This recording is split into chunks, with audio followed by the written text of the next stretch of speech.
Şöyle böylece.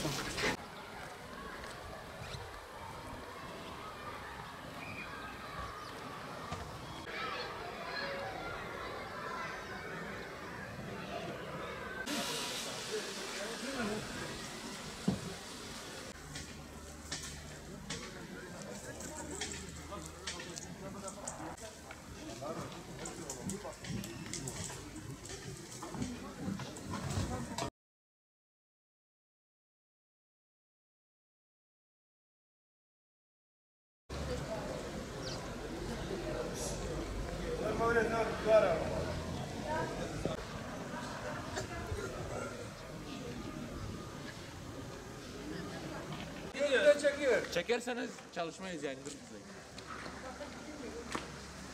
Burası evim çamur dolu zaten.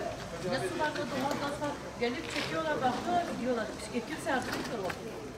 Ne istiyorsunuz? Kendi çabasıyla buraya su belki bir kat çeker. Kiracıyım. Ne istiyorsunuz abla? Bana ne istiyorsun abi? Bilmiyorum ki. Kimse yani gelip bakıyorlar, gidiyorlar yani ben hiçbir şey görmedim.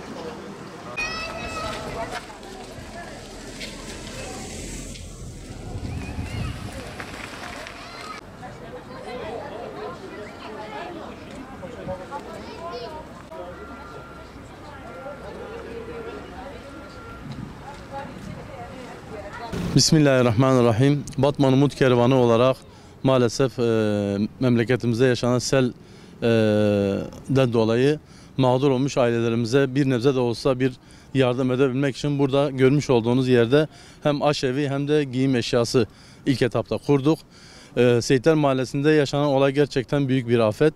Bu afette 4 tane can kaybımız var. Öncelikle tekrar orada hayatını kaybeden ailemize başsağlığı diliyorum. Allah rahmet eylesin. Mekanları cennet olsun. Kalanlara da sabır cemil niyaz ediyorum. Batman Umut Kervanı olarak ihtiyaç olduğu müddetçe inşallah burada derme çatma da olsa bir yer kurmuşuz. Hem giyim hem de aşevi olarak devam edeceğiz. Tespitlerimiz devam ediyor. Ailelerimizin mağduriyetini gidermek için inşallah hayırseverlerimizle birlikte bu işin üstesinden geleceğiz. Allah hepinizden razı olsun.